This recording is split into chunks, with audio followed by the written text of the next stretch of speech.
मोदी साहेबांचा नक्की नाशिकला का दौरा आहे हे मला माहीत नाही, परंतु मोदी साहेबांनी सरकार बदलल्यानंतर त्यांच्याकडे जाऊन प्रस्ताव देणारं ज्यावेळी सरकार आलं,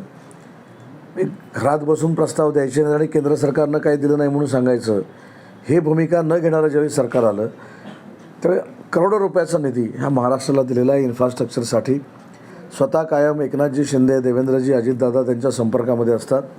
आणि एखाद्या डेव्हलपमेंटच्या शुभारंभासाठी किंवा कशासाठी येत असतील मला माहीत नाही, परंतु नाशिकमध्ये जर मोदी साहेब येणार असतील तर त्यांचं स्वागत करू. मोदी साहेबांचा नक्की नाशिकला का दौरा आहे हे मला माहीत नाही, परंतु मोदी साहेबांनी सरकार बदलल्यानंतर त्यांच्याकडे जाऊन प्रस्ताव देणारं ज्यावेळी सरकार आलं, एक घरात बसून प्रस्ताव द्यायचे आणि केंद्र सरकारनं काही दिलं नाही म्हणून सांगायचं, हे भूमिका न घेणारं ज्यावेळी सरकार आलं त्यावेळी करोडो रुपयाचा निधी ह्या महाराष्ट्राला दिलेला आहे इन्फ्रास्ट्रक्चरसाठी. स्वतः कायम एकनाथजी शिंदे, देवेंद्रजी, अजितदादा त्यांच्या संपर्कामध्ये असतात आणि एखाद्या डेव्हलपमेंटच्या शुभारंभासाठी किंवा कशासाठी येत असतील मला माहीत नाही, परंतु नाशिकमध्ये जर मोदी साहेब येणार असतील तर त्यांचं स्वागत करू. एबीपी माझा, उघडा डोळे बघा नीट.